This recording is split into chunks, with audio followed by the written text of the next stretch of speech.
আজ আপনারা শুনবেন ব্রাম স্টোকারের জীবন্ত কফিন। ব্রাম স্টোকার ছিলেন আইরিশ লেখক। জর্জ বার্নার্ড শ এবং অস্কার ওয়াইল্ড ছিলেন তার সমসাময়িক। আব্রাহাম শব্দকে সংক্ষেপ করে ব্রাম স্টোকার এই নামে লিখতে শুরু করেন তিনি। ড্রাকুলা উপন্যাস প্রকাশিত হওয়ার সঙ্গে সঙ্গে তিনি বিশ্ববিখ্যাত হয়ে যান। তার প্রথম উপন্যাস চেইন অফ ডেস্টিনি। 1820 খ্রিস্টাব্দের 20 এপ্রিল এক অবিশ্বাস্য ঘটনা ঘটে গেল সুদূর বার্বাডোজ দ্বীপের একটি স্থানে। পথ বেয়ে হেঁটে আসছিল 6 জন মানুষ, মাথা অবনত, নির্বাক। দারুণ আতঙ্ক ও বিহ্বলতা ফুটে উঠেছে তাদের চোখে মুখে। দূরে উদ্গ্রীব জনতার ভিড়, তারা অপেক্ষা করে আছে। কিন্তু ওই 6 জন লোক মুখে কিছু প্রকাশ করল না। কাগজে লেখা এক বিবৃতি দিল, ভয়াবহ রহস্যে ভরা সেই বিবৃতি। এখনো বার্বাডোজ দ্বীপে গেলে সেই অগোছালো এলিয়ট ভল্টটিকে দেখা যাবে, যেটি অস্টিন উপসাগরের কাছেই অবস্থিত। বিরাট পর্বতের টিলা কেটে কেটে যাকে তৈরি করা হয়েছিল। ক্যারিবিয়ান সাগরের নোনা হাওয়া অধ্যুষিত তীরে একটি গির্জা। অসংখ্য কবর রয়েছে গির্জার চাতালে। ওই প্রেতাত্মা আশ্রিত এলিয়ট ভল্ট তারই মধ্যে বাস করছে। এখন এই ভল্টে কারোর আনাগোনা নেই। সদর দরজা অনেকদিন আগেই ভেঙে গেছে। নেই কোনো কফিনের চিহ্ন, কেবল রাশি রাশি রাবিশ পড়ে আছে আর যত সব আগাছাড়া স্থান করে নিয়েছে সেই ভল্টে। প্রায় 100 বছর কি তারও বেশি দিন এই ভল্ট পরিত্যক্ত হয়েছিল। নিশ্চয়ই এর কোনো কারণ আছে। কি সেই কারণ? দারুণ ভয়াবহ সেই ঘটনা। 1724 খ্রিস্টাব্দে ভল্টটি তৈরি করা হয়। সেই থেকে 1777 খ্রিস্টাব্দ পর্যন্ত কোনো মৃতদেহ এখানে সমাধিস্থ করা হয়নি, একইভাবে পড়েছিল। গির্জার খাতার লেখা থেকে জানা যায়, শেষের বছর সর্বপ্রথমবারের মতো শ্রীমতী গভার্ডের দেহ কবর দেওয়া হয়। 1 বছর পরে চেজ পরিবার এই ভল্টটি নিয়ে যায়। 1808 খ্রিস্টাব্দে একটি কফিন আসে ভল্টে, অ্যাসমেরিয়া নামে ছোট একটি শিশুর মৃতদেহ। 1812 খ্রিস্টাব্দে ডার্কাসের কফিন এলো ভল্টে, একজন বয়স্কা মহিলা। এর 34 দিন বাদে ডার্কাসের বাবা মারা যায়। সম্মানীয় উমাস চেজের মৃতদেহ ওই ভল্টে কবর দেওয়া হয়। অনারেবল উমাস চেজের মৃত্যুতে সবাই শোকাচ্ছন্ন। এক বিরাট শোকযাত্রা বের করা হলো। শহরের বহু মান্যগণ্য লোক সেই শোক মিছিলে যোগ দিয়েছিল। কবরখানায় লোকে লোকারণ্য। সবাই শ্রদ্ধা ভরে মাথা হেঁট করে আছে। কয়েকজন বীর বিক্রমশালী নিগ্র ভল্টের মুখে দাঁড়িয়েছিল। তারা বিপুল ওজনের মার্বেল পাথরের তৈরি দরজাটি কাঁধ দিয়ে সরিয়ে দিচ্ছিল। সেবারেই ঘটল সেই অঘটন। কয়েক মুহূর্ত পরে সাহসী পালোয়ান নিগ্রোরা ওরে বাবারে বলে বেরিয়ে এলো বাইরে। তারপর কোনো দিকে ভ্রুক্ষেপ না করে সোজা উতরাই পথে প্রাণ নিয়ে দৌড়ল। এরকম ঘটনার জন্য শোকযাত্রীরা তৈরি ছিল না। তারা হতভম্ব হয়ে গেল। ব্যাপারটা কি জানার জন্য তারা সিঁড়ি পেরিয়ে ভল্টের মুখে নেমে গেল। বাপ রে, ভেতরে উকি দিতেই নজরে যা পড়ল সেটা যেমন বিস্ময়কর তেমনি সাংঘাতিক। ভয়ে ও আতঙ্কে তাদের মুখ দিয়ে সমস্বরে ভয়ার্ত চিৎকার বেরিয়ে এলো। ভল্টের ভেতরটা একেবারে এলোমেলো, যেন দক্ষ বেঁধেছে। না দেখলে বিশ্বাস করা যায় না। ছোট্ট শিশু আসমেরিয়ার কফিনটা মাথা নিচু করে খাড়া অবস্থায় দেওয়ালে ঠেস দেওয়া রয়েছে উত্তর পূর্ব কোণে। মনে হলো কে যেন অব্যক্ত আক্রোশে ছোট কফিন আর ডার্কাসের কফিনটা দূরে ছুঁড়ে ফেলে দিয়েছে। কয়েক ফুট দূরে ঠিক একইভাবে বড় কফিনটা পড়ে রয়েছে, কিন্তু গভার্ডের কফিনটা আগের মতোই রয়েছে। বোঝা গেল এটাতে হাত পড়েনি। ওইসব মৃতদেহের আত্মীয় পরিবার রেগে গেল। তারা মনে করলো নিশ্চয়ই নিগ্র কবরচোরদের কাজ। কিন্তু ভুল ধারণা, কেননা কবরখানা থেকে আর কোনো জিনিস এদিক ওদিক হয়নি বা চুরি যায়নি। উত্তেজিত জনতা একসময় নীরব হলো। এইবার অনারেবল টমাস চেজের দেহ কবর দেওয়া হলো। আবার পুরানো কফিনগুলো আগের মতো গুছিয়ে জায়গা মতো রাখা হলো। তারপর ভল্টের মুখ বিরাট ওজনের একটা পাথরের চাই দিয়ে বন্ধ করে দেওয়া হলো। এরপর দেখতে দেখতে 4 বছর কেটে গেল। আবার একটি মৃতদেহ এলো ভল্টে।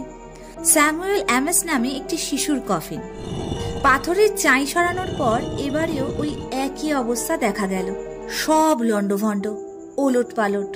নিমেষের মধ্যে হাওয়ার সঙ্গে ভাসতে ভাসতে কথাটা প্রচার হয়ে গেল চারিদিকে। ভল্টের একটা বদনাম হলো, দুর্নাম রটল। মৃতের আত্মীয়রা রেগে গেল। তারা নিগ্রো শ্রমিক চোরদের এ ব্যাপারে দায়ী করল। কিন্তু নিগ্রো শ্রমিকরা কিছুতেই মেনে নিল না তাদের দোষ। তারা জোরালো প্রতিবাদ করে জানালো এগুলো হলো জাম্বি উর্লিদের কাজ, তার মানে ভূত প্রেত ওইসব কাণ্ড করে বেড়াচ্ছে। আবার একটা শব নিয়ে শোকযাত্রা এগিয়ে এলো। স্যামুয়েল ব্রুস্টারের মৃতদেহ অনুসরণ করে এক কৌতূহলী মানুষের দলও এগিয়ে আসছে। 5 জন বিশাল চেহারা নিগ্রো ভল্টের মুখ পাহারা দিচ্ছিল। পাথরের চাইটা সরাতেই একটা বিশ্রী আওয়াজ হলো। দরজা খুলে গেল। সেই একই দৃশ্য। এবারে মনে হলো আগের চেয়ে বেশি দুরাবস্থা কফিনগুলোর। একটা বিচিত্র জিনিস লক্ষ্য করা গেল। মিসেস গাভার্ডের মৃতদেহ, অর্থাৎ সবচেয়ে পুরনো কফিনটা যেমন কি তেমনই রয়েছে। বহুদিনের কফিনটা ঝরঝরে হওয়া সত্ত্বেও মনে হলো কেউ ওটা স্পর্শ করেনি। বারবাডোজ দ্বীপে নানা রকমের পোকার উপদ্রব দেখা যেত, তাই ওখানকার লোকের কফিনের বাইরেটা দস্তার চাদরে মুড়ে দিত। এরকম কফিনই বেশিরভাগ লোক ব্যবহার করত। এক্ষেত্রে লক্ষণীয় যে পুরনো ঝরঝরে কফিনটা অক্ষত রয়েছে, অথচ দস্তা মুড়ানো কফিনগুলো নিয়ে কারা যেন বলির মতো লোফালুফি করেছে। যারা সেখানে উপস্থিত ছিল এমন আজগুবি ব্যাপার দেখে বিস্মিত হয়ে গেল। হতচকিত হয়ে লক্ষ্য করতে লাগলো। এ ব্যাপার যার কানে যায় সেই ভুতুরে ভল্টটা একবার দর্শন করে যায়। ক্রমে ক্রমে এমন ভুতুরে কাণ্ড ছড়িয়ে পড়ল সমগ্র বারবাডোজ দ্বীপে। চারিদিকে উত্তেজনার ঝড় বইতে লাগলো। অবশেষে সরকার ব্যাপারটা নিয়ে মাথা ঘামাতে শুরু করলো। স্থানীয় গভর্নর কোনো রকম কুসংস্কার একদম মানেন না। সেনাপতি মানুষ, কঠোর তার মনোবৃত্তি। সম্পূর্ণ ব্যাপারটা তিনি শুনলেন এবং ভল্টে গিয়ে নিজের চোখেও দেখলেন। যারা সামনাসামনি ব্যাপারটা দেখেছে তাদের মুখেও বিস্তৃত বিবরণ শুনলেন। এরপরে তিনি পরবর্তী মৃত্যু ও শবযাত্রার প্রতীক্ষায় রইলেন। অবশেষে 1889 খ্রিস্টাব্দে সেই সুযোগ মিলল। এবার এলো জনৈকা স্ত্রীলোকের কফিন, নাম উমাসিনা ক্লার্ক। শোকযাত্রার মিছিল অনুসরণ করে স্বয়ং গভর্নর ভল্টে এসে পৌঁছলেন। এবার নিয়ে চতুর্থবার। এবারেও এলিয়ট ভল্টের ভেতর ওই একই সাংঘাতিক অবস্থা। কোনো এক অজ্ঞাত অদৃশ্য শক্তি যেন তার দানবিক কাজ করে রেখে গেছে। জনতার দল ভয় পেয়ে পিছু হটল কিছুক্ষণের জন্য। চারিদিকে নিস্তব্ধতা নেমে এলো। প্রত্যেকের ঠোঁট দুটো যেন কে সেলাই করে দিয়েছে। কি যে করণীয় ভেবে পেল না কেউ। সবাই হতভম্ব। কিন্তু লোহার গড়া যার মন, সেই গভর্নর কিন্তু একটুও ঘাবড়ালো না। কারণ তাকে অনেক যুদ্ধ করতে হয়েছে। সে অভ্যস্ত। ভয় কাকে বলে সে তা জানে না। সে সবাইকে অবাক করে দিয়ে গম্ভীর পদক্ষেপে সিঁড়ি বেয়ে নামতে লাগলো। আলো আধারিতে ঘেরা ভল্টের ভেতরটা। হাতের ছড়িয়ে উঁচিয়ে একটা লণ্ঠন আনবার আদেশ দিল। গভর্নরের দেখা দেখি এবারে উপস্থিত দর্শকরা মনে একটু জোর পেল। লণ্ঠনের আলো নিয়ে ভল্টের চারদিকে দেওয়াল, মেঝে, ছাদ সব পুঙ্খানুপুঙ্খভাবে পরীক্ষা করা হলো। কিন্তু তেমন সন্দেহজনক গুপ্ত পথ, দরজা বা ফাঁক দেখা গেল না। আবার কফিনগুলি জায়গা মতো গুছিয়ে রাখা হলো। ভল্ট থেকে বাইরে বেরিয়ে এলেন গভর্নর সাহেব। গম্ভীর মুখ, চিন্তিতভাবে পায়চারি করতে লাগলেন। এই সমস্ত আজগুবি ব্যাপার তিনি বিশ্বাস করেন না। তার সৈনিক মন এসব ভূত প্রেত মানে না। বেশ, এমন ব্যবস্থা করতে হবে যাতে বাতাস পর্যন্ত ভল্টে প্রবেশ করতে না পারে। কয়েকজন বিশ্বাসী বন্ধুর সঙ্গে পরামর্শ করলেন এ ব্যাপারে। তার কথা মতো যন্ত্রপাতি, মাল মশলা ইত্যাদি আনা হলো। শ্রীমতী গাভার্ডের কফিন আর সময়ের ভার সহ্য করতে পারছিল না, ভেঙে একেবারে ঝরঝরে হয়ে গিয়েছিল। ওটাকে খুব ভালো করে দড়ি দিয়ে বেঁধে পিছনের দেওয়ালে ঠেস দিয়ে রাখা হলো। একেবারে মিহি বালি ভল্টের মেঝেতে ছড়িয়ে দেওয়া হলো, কারণ এর ওপর দিয়ে গতিবিধি হলে আঁচড়ের দাগ পড়ে যাবে বালিতে। কুলিদের হুকুম দিয়ে মার্বেল পাথরের বিরাট দরজাটা আবার ভল্টের মুখে বসিয়ে দেওয়া হলো। তারপর ভল্টের মুখের চারপাশ সিমেন্ট দিয়ে এমনভাবে লাগিয়ে দেওয়া হলো যাতে একটা বিন্দুর সমানও ছিদ্র না থাকে। যখন কাজ শেষ হলো তখন সিমেন্ট শক্ত হয়ে যাওয়ার আগে গভর্নর তার হাতের আংটি দিয়ে তার উপর শিলমোহর এঁকে দিল। অন্যান্যরাও তাকে অনুসরণ করে ইচ্ছে মতো দাগ কাটল ভল্টের দরজায়। এবার সবাই যেন একটু স্বস্তির নিঃশ্বাস ফেলল। নিশ্চিন্ত মনে যে যার বাড়ির দিকে পা বাড়ালো। এবার আর ভল্ট লণ্ডভণ্ড হওয়ার আশঙ্কা নেই। ওই সিমেন্টের দরজা ভেঙে ঢুকে শয়তানি করার সাধ্য কোনো মানুষের নেই। এবার দুটি কফিন শান্তিতে নিদ্রা দেবে। এই ঘটনায় নিগ্রো অধিবাসীদের মনে একটা ভীত ভাব দেখা দিল।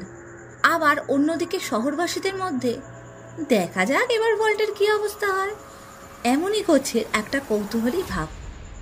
1820 খ্রিস্টাব্দের 18 এপ্রিল টমাসিনা ক্লার্কের সমাধির ঠিক 9 মাস পরে গভর্নর এক বন্ধুর বাড়িতে নিমন্ত্রিত অতিথি হয়ে যায়। বাড়িটি সমাধি গির্জার পাশেই। সেখানে আরও গণ্যমান্য অতিথিরাও উপস্থিত ছিল। তাদের সঙ্গে আলাপ আলোচনা হলো গভর্নরের। কথা প্রসঙ্গে এলিয়ট ভল্টের ভুতুড়ে কাণ্ড নিয়ে আলোচনা হলো। এই নিয়ে নানা তর্ক বিতর্কও হলো। অবশেষে গভর্নর রেগেমেগে বললেন, চলুন আমরা এবার নিজেরাই গিয়ে ওই সমস্যার সমাধান করি। আজই এলিয়ট ভল্ট খুলে দেখা যাক। অতএব গণ্যমান্য ব্যক্তিদের নিয়ে গভর্নর হাজির হলেন ভল্টের সামনে। সঙ্গে রইল 8 জন নিগ্রো। শিল করার পরে 9 মাস কেটে গেছে। শিলমোহরগুলির কোনো ক্ষতি হয়নি। ব্যক্তি বিশেষের দাগগুলি পর্যন্ত যেমন কি তেমন রয়েছে। প্রস্তর নির্মিত দরজা সরিয়ে ভল্ট খুলতে হুকুম দিল গভর্নর। 8 জন জোয়ান নিগ্রোর মুখ পাংশু। তারা ভয় ভয় এগিয়ে গেল। অনেক কারসাজি করার পর আঘাতের পর আঘাত হেনে সিমেন্ট তোলা গেল, কিন্তু প্রস্তরের চাই এক চুলও নড়ানো গেল না। নিগ্রোরা একই মনে মনে ভয় কুঁকড়েছিল। তার উপর এমন ব্যাপার দেখে তাদের আতঙ্ক দ্বিগুণ বেড়ে গেল। তারা কাজ করতে রাজি হলো না। গভর্নর একথা শুনে ভীষণ চটে গেল। জানালো, আদেশ না মানলে শাস্তি দেওয়া হবে। কোনো উপায় না দেখে অবশেষে ভীত কালো মানুষগুলি হাড় ভাঙা পরিশ্রমের পর পাথরের চাইটাকে একটু ফাঁক করতে সক্ষম হলো। চাইটাকে সরাতে কেন এত সময় লাগছে আর কেনই বা এত পরিশ্রম প্রয়োজন হচ্ছে সেটা এবার বোঝা গেল। একটু ফাঁক হতেই লণ্ঠনের আলোয় দেখা গেল একটা বহুগুণ ওজনের দস্তায় মোড়া কফিনের মাথা নিচের দিকে অবস্থায় এই পাথরের চাইটার সঙ্গে হেলান দেওয়া রয়েছে। পাথরটা আর একটু সরিয়ে দেওয়া হলো। গভর্নর নিজে লণ্ঠন হাতে ভল্টের ভেতর পা রাখলেন।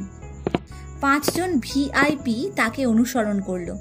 ব্যাপার দেখে সবার চোখ ছানাবড়া হয়ে গেল। সবাই বিমূঢ়। এ কি অবিশ্বাস্য ব্যাপার! ভাবতেই গায়ের লোম খাড়া হয়ে ওঠে। ভল্টের ভেতর কে যেন তাণ্ডব লীলা করে গেছে। সমস্ত কফিনগুলো এলোমেলো ভাবে এদিক ওদিক ছিটকে পড়ে আছে। অদ্ভুত সেগুলোর অবস্থান। একমাত্র মিসেস গাভার্ডের কাঠের কফিনটা যেমন দড়ি বেঁধে রেখে যাওয়া হয়েছিল ঠিক তেমন আছে। গভর্নর এবার আলোয় মেঝে লক্ষ্য করলেন। না, কোথাও এতটুকু আঁচড়ের চিহ্ন নেই। সূক্ষ্ম বালি যেমন কে তেমন ছড়ানো আছে। তবে কি কোনো অলৌকিক কাণ্ড? পাকরুদ্ধ হয়ে ফ্যাল ফ্যাল করে তাকিয়ে আছেন। সর্বাঙ্গের রক্ত যেন হিম হয়ে তার মুখে এসে ভিড় করেছে। সেদিন সেখানে উপস্থিত ছিল এমন একজন লোকের কাছ থেকে জানা গেল মিস্ত্রি দিয়ে ভল্টের দেওয়াল, ছাদ, মেঝে নিখুঁতভাবে পর্যবেক্ষণ করা হয়েছিল, কিন্তু কোনো ছিদ্র বা সেরকম কোনো চিহ্ন নজরে পড়েনি। তবে এটাও ভাববার আছে, একমাত্র মিসেস গাভার্ডের কফিন ওলটপালট হয়নি, কারণ মিসেস গাভার্ডের স্বাভাবিকভাবে মৃত্যু হয়েছিল। আর বাকি 6টা কফিনের মধ্যে 3টি হলো সাংঘাতিকভাবে মৃত মানুষের শব। স্থানীয় লোকেদের বিশ্বাস এসব অপঘাতে মৃত মানুষের অশান্ত আত্মা বা প্রেতাত্মারা শয়তানি করে বেড়াতো সারা ভল্টময়।